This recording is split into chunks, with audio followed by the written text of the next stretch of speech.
The Safety Bridge is a talk show brought live the second Thursday of every month starting at 7 p.m.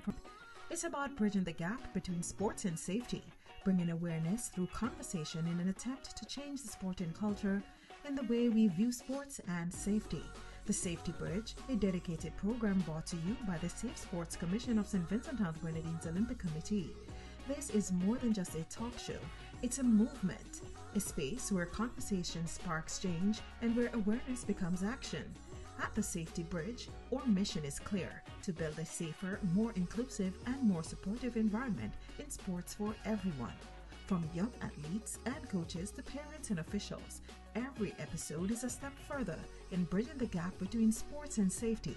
Here, we dive into real stories, practical advice, and expert insights, all focused on safeguarding in sports. Because when athletes feel safe, they strive. And when safety becomes part of the game, the entire playing field changes for the better. So join us as we continue to build the bridge, one conversation at a time.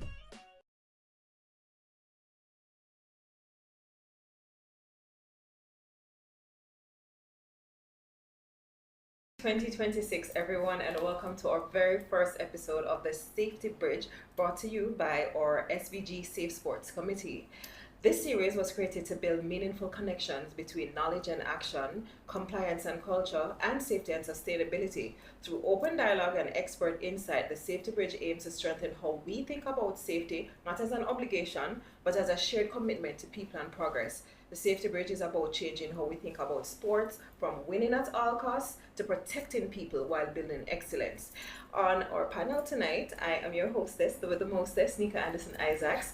And on our panel tonight, we have some lovely, well-experienced, amazing guests. We have a foreigner from North America, Erin Kennedy, and we have our very own local. We'll go with ladies first. Natasha Baptiste Samuel, and she's the president of the SVG and the Grenadines Netball Association. And we have Mr. Dylan Durant, and he's the president of the Rugby Union here in St Vincent and the Grenadines. Welcome. Thank you. Thanks for having us.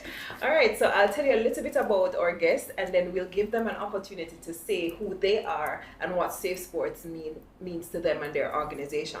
So let's let you know that our guests are very qualified. We have Natasha Baptiste Samuel, and she's the president of the St Vincent and the Grenadines Netball Association since 2022. She brings extensive experience in sports administration, governance, coaching, and team management. She's been involved in netball administration since her mid-20s, and it's just her hair color that does not reflect her age. She's been doing this pretty much more than half her life, essentially. And she has a long-standing commitment to growth and development of the sports in St. Vincent and the Grenadines, and regionally as well, because of her experience where it has brought her. She's the manager of the Mitres netball team, and has coached and managed the national female team, the Vinci Drills, and as well, she's coached the national male team, the Vinci Warriors. In addition, Natasha chaired the Gender Equity Commission for the St. Vincent and the Grenadines Olympic Committee. Kudos there, that's very important, reflecting her dedication to promoting equality and inclusion in sports.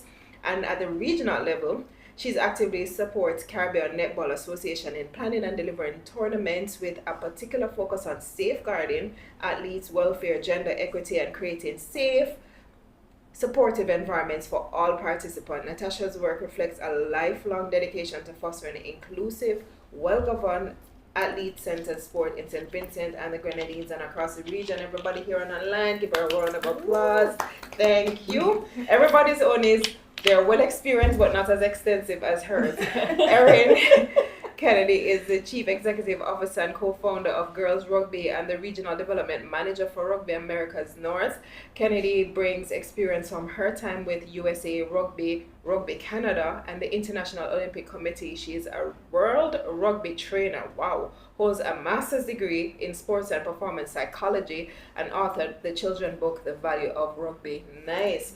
Online and on, very nice. And the man the thorn among the roses. The president, Mr. Dylan Durant, and he's the president of the St Vincent and the Grenadines Rugby Union.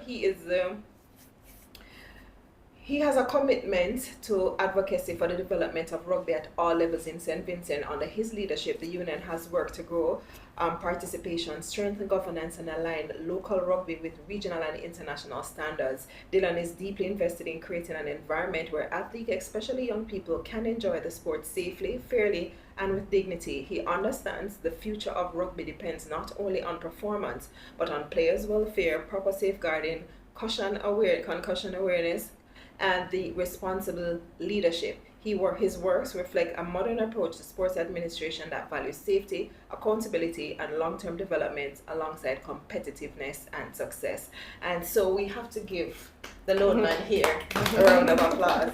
Very nice. So I'll give you all an opportunity, and we'll start with the man. Since the last shall be first and the first shall be last, Dylan, tell us a little bit more about yourself and the importance of safe sports to you and your organization. Well, after that introduction, you need to say more, but okay, I just add to it. So, but with me is safe sport starts with governance. So that's the foundation. So with every sport, Natasha will attest to this. It's like a tree. So us at administration level, we are the roots, and then the athletes, the coaches, they are the branches. So safe sport, I think, should be at the foundation of every sporting affiliates, not just here in St Vincent, but across the world. And so far, initiatives like this is a testimony of how sport has been changing throughout the years. And I'll just try my best to add to that change. Well, in other words, champion that change. That's very impressive. It's nice when we can see our young men stepping up to the plate, stepping up to these challenges and taking on the role of leadership, not just on the positional level, but on a personal level. And what you said there really gives us hope in terms of the future for sports and how you can inspire other youngsters, young men coming up into leadership position to see the value in these things and to recognize how the world is changing as it relates to sports and what direction we need to go with it. Erin?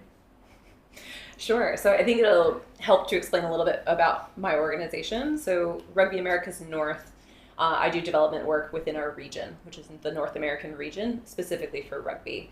So we have our international governing body, which is World Rugby, and then we have our regional associations, which I work with, and I get to work with rugby unions around North America and the Caribbean. And Safe Sport I think it's a really important piece of what we do. We focus, and over the years we have tended to focus on physical safety of player welfare, keeping players safe on the field or with the right equipment or the right training. And now, being in the year that we're in, it's really important to look beyond just our physical safety and start thinking of our emotional safety, our mental safety, and our physical safety beyond just sport itself. So a lot of the work that we do is not just on how do you play rugby better, it's how do you play rugby better and do it safer and be safe on the field and off the field, which I think is important for every sport to be doing at this point. Okay, Natasha? All right, well, after all of this, and for me, safe sports is not just about preventing harm, right? It's about, and it's not just about what is in policy, it's about culture as well, right? And this begins with the leadership of the organization and understanding what is required in terms of trust and being accountable, not just to the athletes, but everybody that's involved. Most times when we talk about safe sports, we focus on the athletes, but there's also that portion that deals with being safe for the coaches, for the management, and so on. So, while we would see policy documents that are generally geared at protecting the athletes, we also have to think about protecting the coaches, protecting the management personnel, and those who, do the primary care or physiotherapy and all of that for our athletes. From my experience, we lead by example. I lead by example.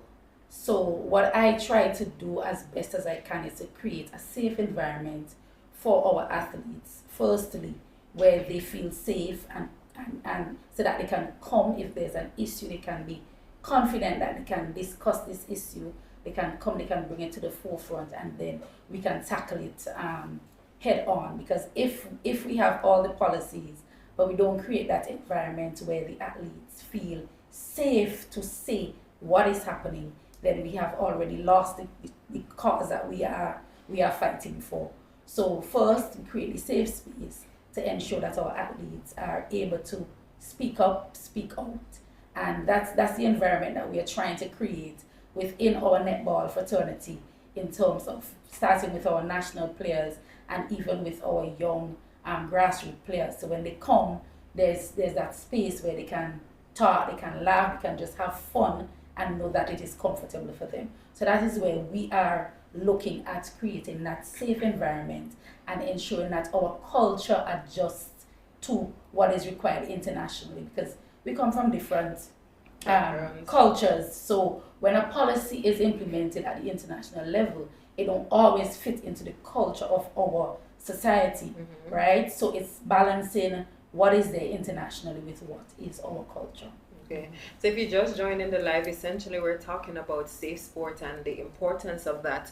What is safe sports? So safe sports mean creating supportive environments where athletes feel physically safe, athletes feel emotionally respected, abuse, bullying, and exploitation are prevented, injuries are managed properly, and everyone understands their role and responsibility. And that is so important. I love the point that you brought out about culture, because it's just all cultures fitting into what is acceptable internationally, just to ensure that everybody has one standard by which we're all safe. Why the bridge though? So we're talking about safety bridge. Why the bridge? The bridge, for too long, because safety was seen as optional, which it cannot be now in 2026. Winning mattered more than well-being, and harm was normalized as part of the game. So the safety bridge essentially connects performance and protection, tradition and modern standards, and local support and global practices. So as we get into the meat of the matter, I want to break it down for someone who is watching at home, especially parents. How would you explain safer sports in the simplest way possible for them in the context of your sports? Alright, so me being having like a multi-gender sports where we have a national team plus we have a grassroots program.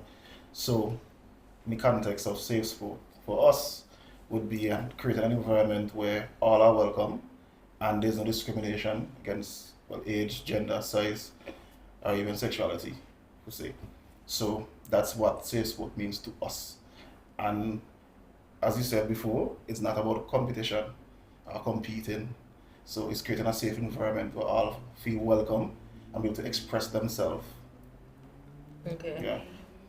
What does it look like for your team? Yeah.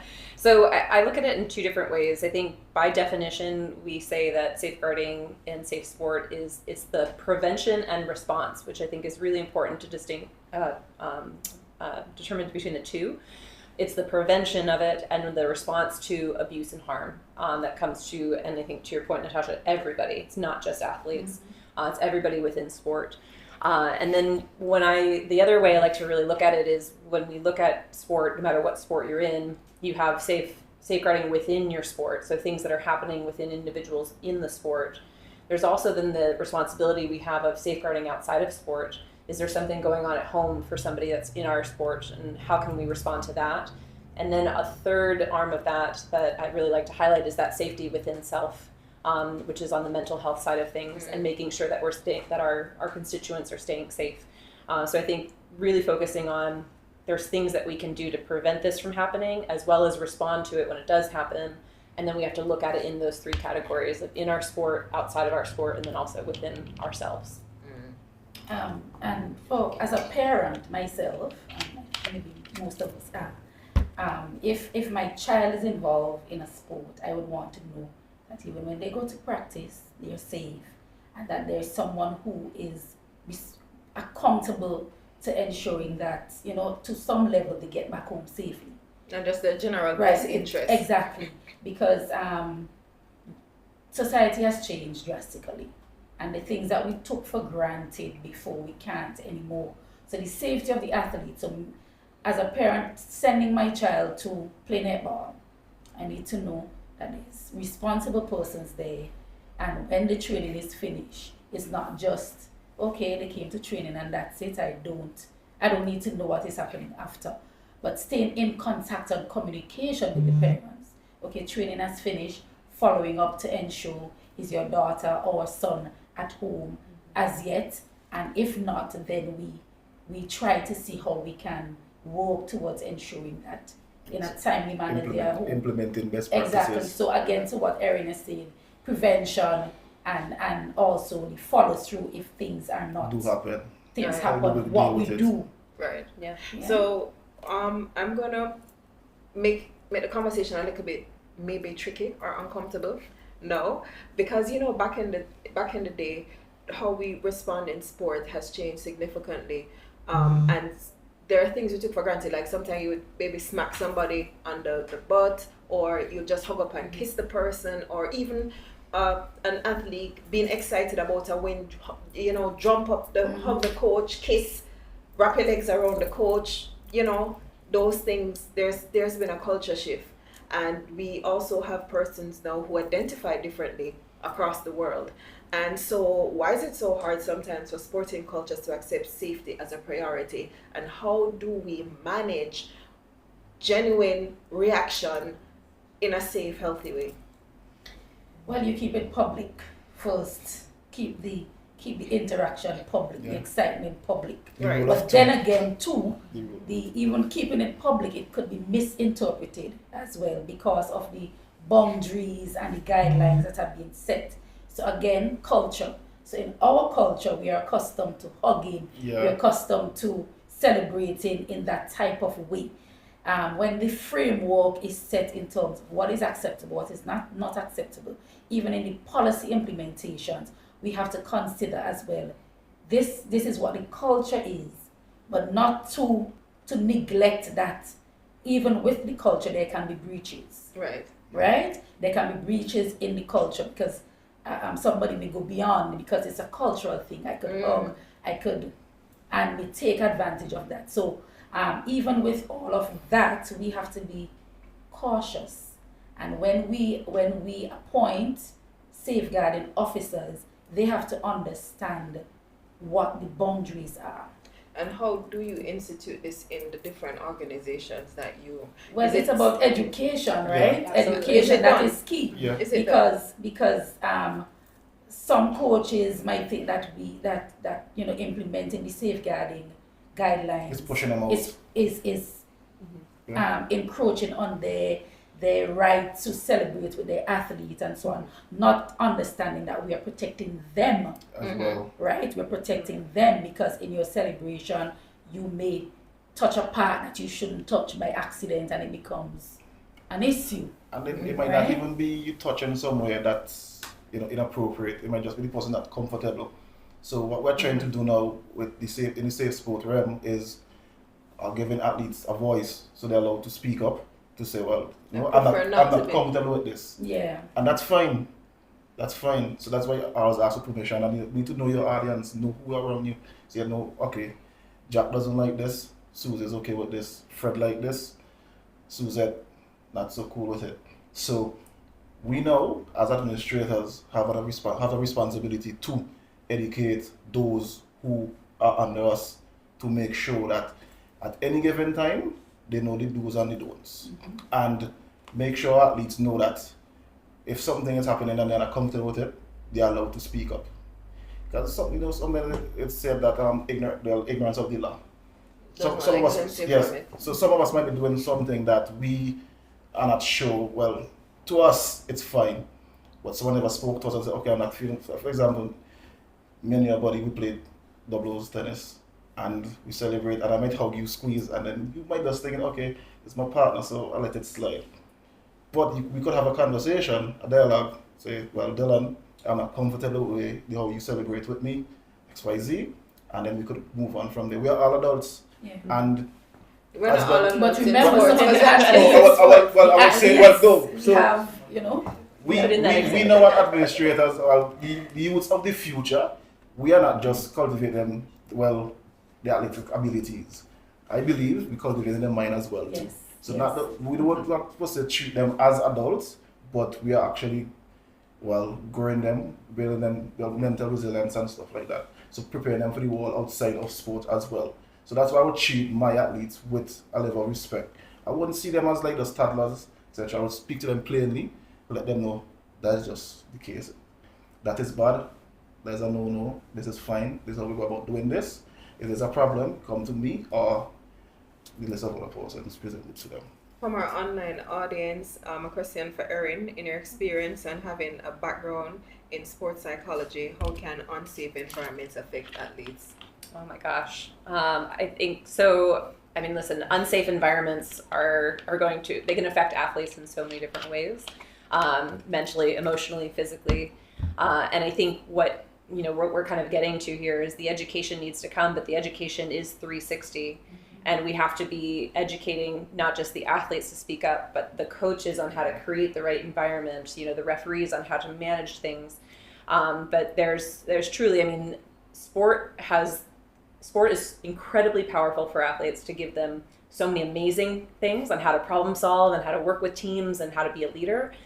And then if you have somebody who is in this unsafe environment, that can also mean emotional distress. They're no longer feeling like a leader. They withdraw. They can have a lot of implications later in life if that environment is not fostering a good environment for them. So I think there's a ton of things out there. There's tons of research. I encourage people to look at it. But I think what it does come back to is what we're talking about, which is it's easy to put a policy to say this is how I'm going to make sport safer. But it doesn't address what we're talking about, which is that policy means people are going to react and say, "Oh, this isn't how it's been done. I've been doing it this way for years." Yeah. That's when the education needs to come in and talk through what are the impacts that are going to happen to your athletes if you don't treat them well, or what happens if in whatever scenario. But I think it comes back to education. That's a big thing that we need to start emphasizing. And for the organization, preparing them not just for the sport, but if, for example, you go into France and if their culture is, if they're going to Africa, if they're going even Taiwan or Asia, and the food is different, you have to prepare them. Yeah. The culture is different, you have to prepare them because it may be off-putting, and some persons for religious reasons, there may be those challenges and stuff. But before we dive more back into that, there's a question for Natasha. Netball SVG has recently launched a semi-pro league. What safeguarding practices do you have in place to safeguard the welfare and safety of players and all participants involved? Well, we have been working on our safeguarding policy along with the Safe Sport Commission for the SVG Olympic Committee.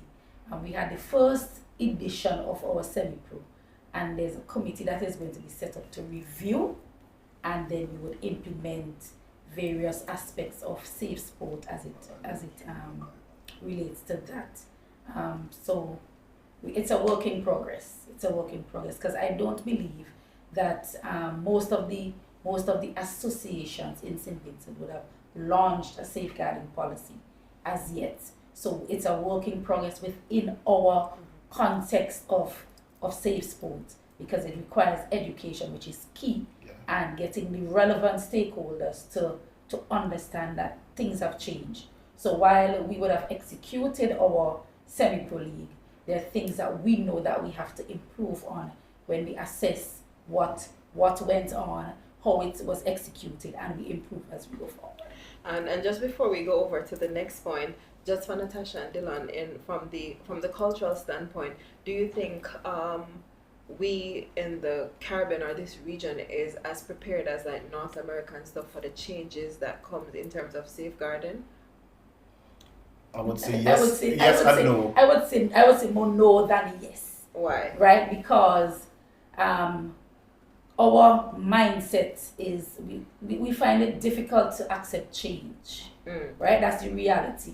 We find it difficult to accept change, and we tend to, if something is not the norm, if it's set in your ways, even trying to say to you, listen, the way you speak to the athlete, you have to change that. It becomes a deterrent because you're telling me how to coach or you're telling me how to manage. And this has worked for 20-something years. Yeah. So exactly. But have we stopped and looked at, even while we think that something was working, did it have a psychological effect on the athlete Even the that was results. under our care? Were we getting the results that we really truly wanted to And what are the get? athletes now? Yeah. Okay. So the reason why I would say yes and no, so the no will stick with what Natasha was saying, but I will speak about again with the yes now. So right now in St Vincent, we have a lot of young persons like myself who are actually coming into the administrative roles now, who understands this is being changed, a change that's been taking place globally, not just within our country. So we who take part in sports internationally, we compete internationally. It's not just that we take part just because we have to. We have to now think about, okay, we are sending athletes out, so we have to prepare them. The coaches as well too. There are certain norms, as I was mentioning, for different countries, so we have to prep our tour before. So okay, we're going to, for example, we're going to like Japan. You have tattoos, cover them up.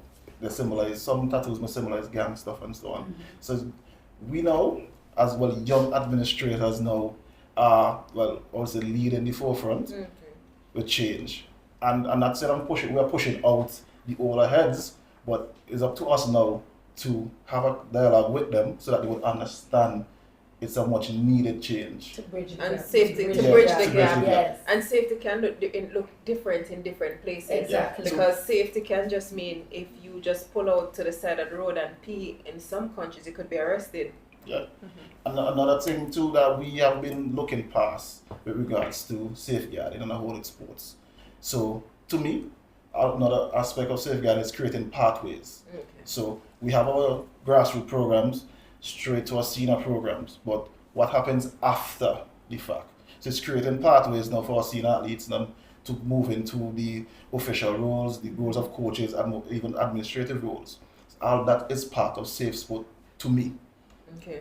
Create an environment for growth, well, a healthy environment for growth. Okay. And understanding your sport too is essential, and right? making it sustainable.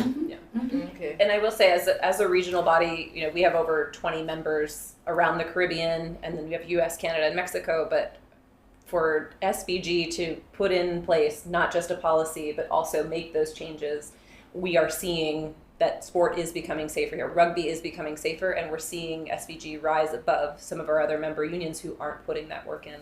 Wow. So I think that's really amazing. That's to a have very that. good look for us, Congress. Yes, yeah. And big up to St Vincent. Absolutely. I like that. We're clocking it. Yeah. We're clocking it.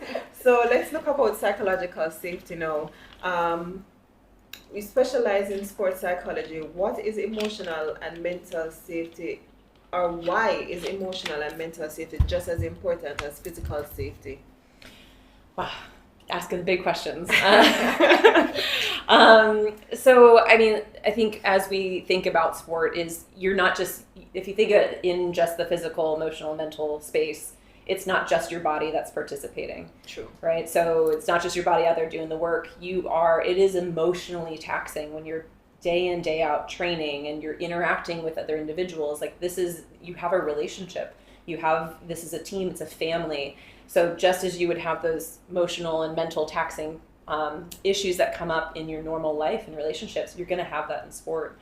And we should know, like, we don't physically perform well in life if we're not, doing well up here and here.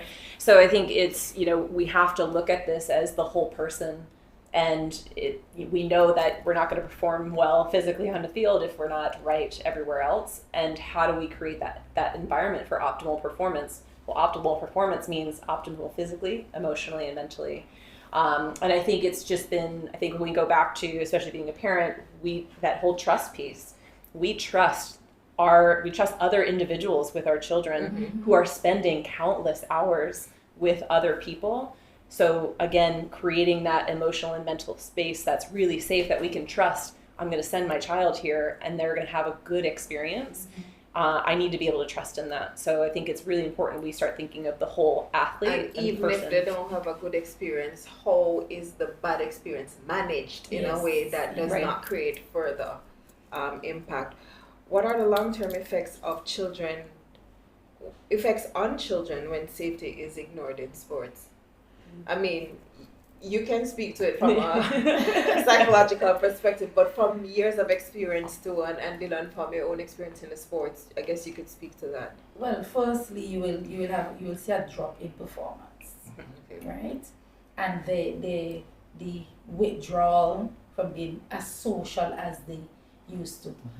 One of the things when I go to training with the national team, if an athlete comes, I could tell right away if something is wrong, because you understand your athletes, and you understand how they Normally, interact and what their normal behavior is. So as administrators, as coaches, as managers, that's one of the things we have to learn, is to understand our athletes. Because even having a bad experience, they may come from home where something has happened, and as a coach, you're just thinking this is just training. Training, you gotta put everything in. But if you understand your athletes, you would realize, okay, Dylan is off today, and does he need to speak? My philosophy, the way I treat my athletes, I would go to them, I'll talk to them, and I'll say, if you're not ready to speak, it's okay, right? Because in helping them get through that bad moment, we can't force them to be expressive. We have to allow them to get to that space where they're safe. So a bad experience over a long period can have a lasting effect, not just even in the sport, but also in their everyday life. It's right? trauma. And exactly, this trauma it carries over into everything else. And some athletes use our sport as their means of escape. Escape from life, in a sense. And if we are not creating that environment where they feel comfortable, they feel appreciated, they feel understood, they can have a voice, then we are compounding what is already bad, right?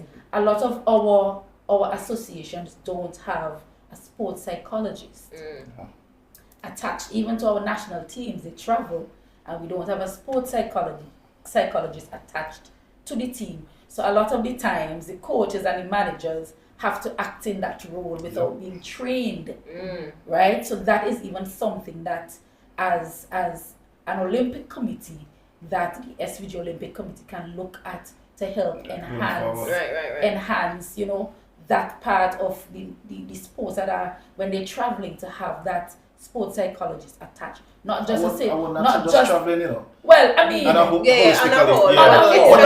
especially when they're traveling, because it's for competition. When you're training, you don't experience loss so much when you're training. Yeah. But when you go into competition and you experience a loss, especially in another environment, everybody don't take it well. It's a heartbreak. As I said, coaches, managers, we have to try to be, especially working with young athletes, and we are not trained, right? So it's just going off of our natural what we think should happen, our previous experiences, right? And even coming from being an athlete, based on what you would have experienced and gone through, you try to use that as the buffer to help the athlete. But over if not checked, if not dealt with, if not provided a safe environment, hurt, disappointment over a long period, sports or otherwise, can have a lasting traumatic effect. I would just like to add to this now, so that I also have the drop off. So with all that being said, so now creating a safe environment to make them feel not welcome. And the way we have persons, that used to be their safe space, and they come and say, oh, I'm not welcome here at netball anymore, I'm not welcome here at rugby anymore, because I'm just not feeling it. They start playing sport completely, and then that's like another hole in our pathway. So where's the sustainability? Because we have not created a safe environment. Just like to add. Okay, about the global lesson now. From your work across the region and internationally, what's one lesson SVG Sports can adopt right now based on what you've observed or what you've heard in a conversation? Oh, wow. I think having more conversations like this, I think we don't talk about this enough, and I think we don't talk about like the cultural shift, and things are changing. And the more we talk about it, the more it's front of mind, the more that we then realize, wow, we do need some more education around this, or we do need some more training, or or just conversations. So I think having the conversations and helping each other out. I think if there's a sport out there that doesn't have any policy or procedure in place, bring them up, help them out, give them a copy of your policy or procedure and help them develop their own, or help them start those conversations. I think we're stronger together and we'll be safer together. Nice. For Dylan, online, they want to know that rugby is physically demanding and intense sport. How can athletes maintain the rigorous demands of the game while feeling empowered to express themselves freely within their environment? Okay, so I would say best practices related to visualization. So this is training the mind on and off the field. So this is something that can be done at home, even when you're driving. So it's physically demanding. So you have to basically make up your mind what the toll it would take, not just on you physically but mentally. And at the end of the day, after you go through all of that, you come out at the end tougher, not just physically but mentally. Look at me. Pretty mentally tough. Thank you for being a good ambassador and representation of what it can look like when done right. And this technique is shared with all members of your organization. So especially the younger guys coming up. As I told you, the older guys are not accepting as much of the new stuff I've been trying to implement. Because to them, they have been doing this for 30 something years and it's been working for them. But my generation, they will say it's soft. But I won't say it's soft. We're just more outspoken and we actually know what we want emotionally. We are going to tap with our feelings. And like them, they're like brick walls. So doing stuff like this, and it's not like no hippie practice, it's just like find other means of training. It's not just on the field. We don't have enough time to train athletes on the field. Yes. Emotionally. So it's basically getting the mind right all the time, on and off the field. Because even rugby values with integrity, respect, they translate not on the field only, but off the field as well, in school, in the workplace. So things like that, I would say. Yeah. And the sport has been evolving. Yeah, throughout generations, and thanks to my team and I would say we have been leading the charge with regards to that. So you're the president. You're doing a good job. I try. It's a safe top, right? Yes. In terms of Natasha, leadership responsibility as a sport president, where does safeguarding sit on your list of priorities and why? Oh. Well, it for all of us as sports leaders, it should be high, right? But again, it is new to our region. So it is still also a learning process even for us as leaders within our various organizations. It is important because we do little things. When we travel, we say to our primary care person, you can't deal with an athlete unless manager or the coach is present, right? And you have to schedule the times, and we are aware of the time, so we will make ourselves available to be there with you while you are attending to an injury or whatever the case is. No athlete is allowed to be in the room of the primary care without the presence of the manager or the coach. All these little things we try to implement so that the athletes, and I think for now the batch of national players that we have, they are understanding where we are coming from, even without us doing a whole-scale education on safeguarding and safe sport. So as leaders, the buck stops with us. Even stops and starts with us. Because if we don't push to have the policies and push to have our members educated on what safe sport looks like, what it's about, not pushing an international structure, but just the conversation, as Aaron said. Have the conversation. This is what safe sport is about. And then we move from there. So it's a learning curve. We are all learning, even myself as the leader of the SVG Netball Association. I'm also learning. And, I must commend the SVG Olympic Committee for making safe sport a priority, right? So even when we meet in our council meetings and stuff like that, there's always a presentation We had one in December that was I really enjoyed it, and I hope that these can continue and that the Safe Sport Commission can make themselves available even to go into the general meetings of the various associations and speak about it, so that it is at the forefront, as Aaron said, it's there. If the conversation continues, then the culture will change, the understanding will change. Yeah. So we're in the wing end of the discussion because we're looking to wrap up. We're heading in that direction now. The sports here represented are high impact sports. How do you address the idea that injuries are just a part of the game, and why is it especially important to protect young athletes in contact sports? I could start in this way. So part of our policies is, well, with the coaches, we have started with the coaches, them with this, no regards. So the coaches now have to learn the best and safe practices to introduce certain skills to the athletes to prevent them from doing the wrong thing and doing, like, for example, a tackle. There's a correct way to tackle someone and there's a correct way to receive a tackle to prevent injuries. So it might sound weird, not calling any names or anything, but in our sports, on Ireland, we hardly have any injuries. There's other sports that where you kick a ball around, there's a lot of sprained ankles, broken legs and stuff. We play a high intense game where we tackle each other full speed and there's hardly any injuries because we practice at training, we implement and do the correct stuff. So we break stuff down, make sure everyone understands it before we go out to the field. So it's just, that's our way of doing injury prevention. And there are other ways too, where if, for example, our concussion protocol, right now the one we are qualified to use is the recognize and remove. So if we have like a local game going on, and it's at the ref, either the ref or the person overseeing the match, with match commissioner discretion, to see someone like them act like there was a tackle that took place and a little bit dazed, they can now say, okay, that person looks, a bit concussed, so recognize, remove, get them off the field.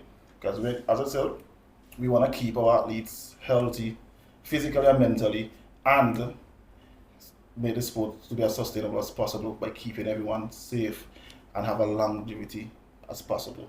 Not just as athletes, but in the future as administrators. Because I couldn't be administrating if I had like a bunch of concussion. I would have been all over the place with a madman. So thankfully for us, our World Rugby and Rugby America's North have policies in place that actually help us. And then you have like different training programs in place now that our coaches have access to and administrators have access to do the right stuff, do the right thing.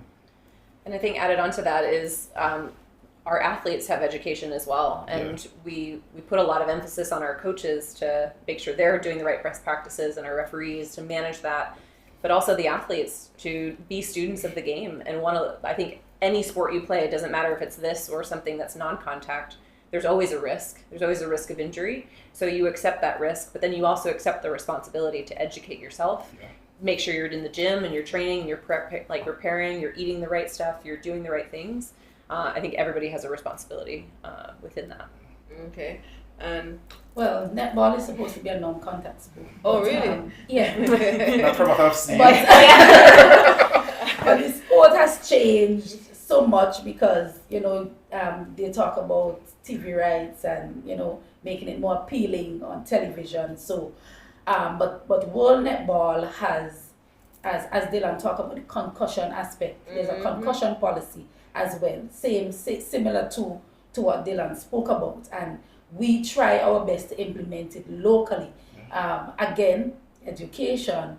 Some coaches think we want to take off the best athlete off of the court, right? But the rule is, as long as there is a head, neck, they have to come off. Yeah. For safety purposes, they have to come off. Safety over trophies. Definitely. Yes. So I would wrap everything up to say it's about education. Yeah. Right? Education. That is the key to ensuring that we bridge that bridge. Okay. Right? And make that bridge work. Right? Because if we can have all of these discussion, and if the education is not there, and as individual association and leaders, we don't push to ensure that the people we send to represent or the people we have working along with our athletes. They don't take they don't accept the responsibility that there has been a change in the sport. And the shift is for everyone to be safe, not just the athlete, but for them as well to be safe. Right. How would it sound, an athlete comes and said, I went to Grenada with Natasha as coach, and Natasha did that.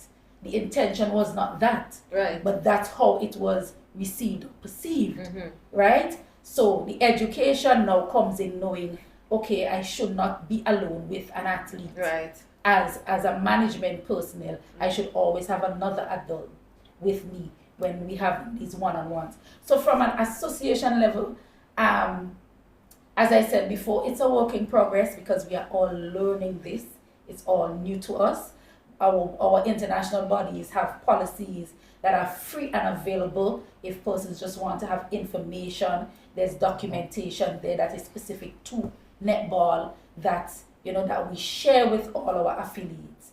But again, the information isn't trickled down. Right. So it stops with the club leadership and the team leadership, and it doesn't trickle down because they are the ones who will attend the meetings, they are the ones who would come to the sessions, and the information is not related down. So this forum, I believe, is a good one for us to get the word out there. Right. I have shared this link in every single netball chat there is, so that persons can come on board with all the athletes, officials, affiliates. I share it so that they can be a part of understanding that the sport is changing. Even at the national level, when we have local competitions, there will be certain standards that would be required. And if those are not met, then your team could be in a very, disadvantageous position. Correct. Because at the end of the day, we want to be able to train leaders. When my tenure is finished, somebody has to take over. Right. But they must have the understanding of what safe sport is. So when they go to a meeting, they don't look lost.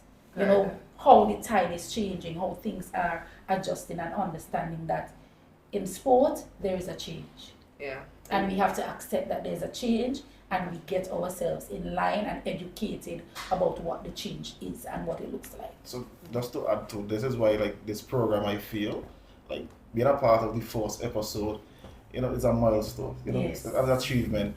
And I hope everyone who's listening and watching right now could see the different conversations that have been taking place and have appreciation of what is there to come. Right.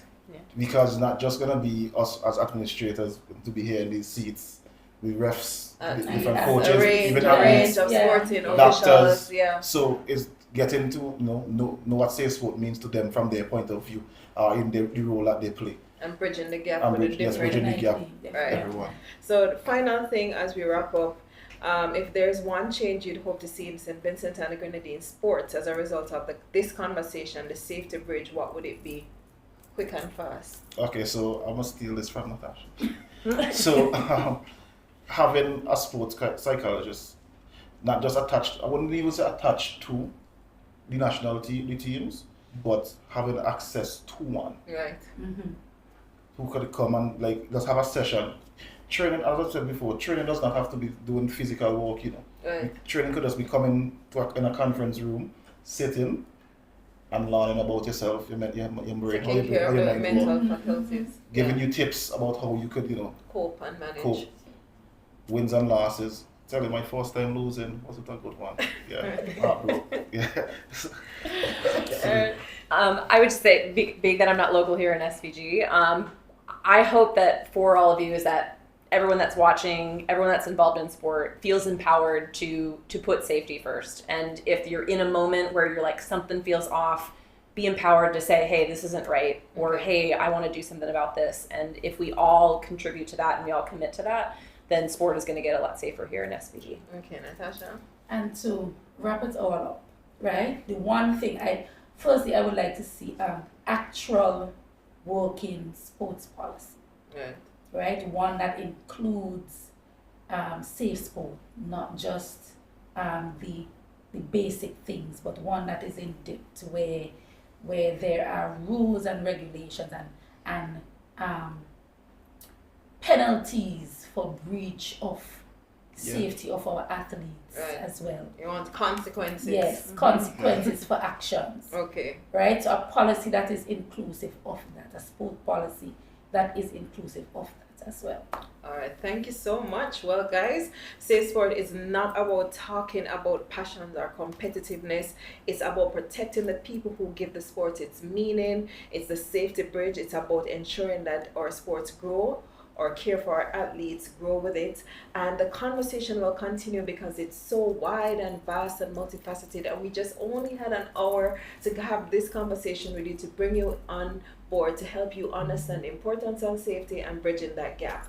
So from all of us here, Happy New Year again, and keep going with us as we continue to bring you more information, as we continue to bring the awareness and bring us all on board in ensuring that not only our athletes but everybody in the sporting arena feels safe, is empowered to address these concerns, and that we can grow as a country, as a region, and that all athletes everywhere can feel safe to participate physically, mentally, emotionally, and spiritually for those who believe in that. So from our committee, from the Safe Sports Committee, thank you for joining us, and just continue to log on every time we're on board as we bring this to you, the Safety Bridge, where we bridge that gap to bring safety to all our athletes.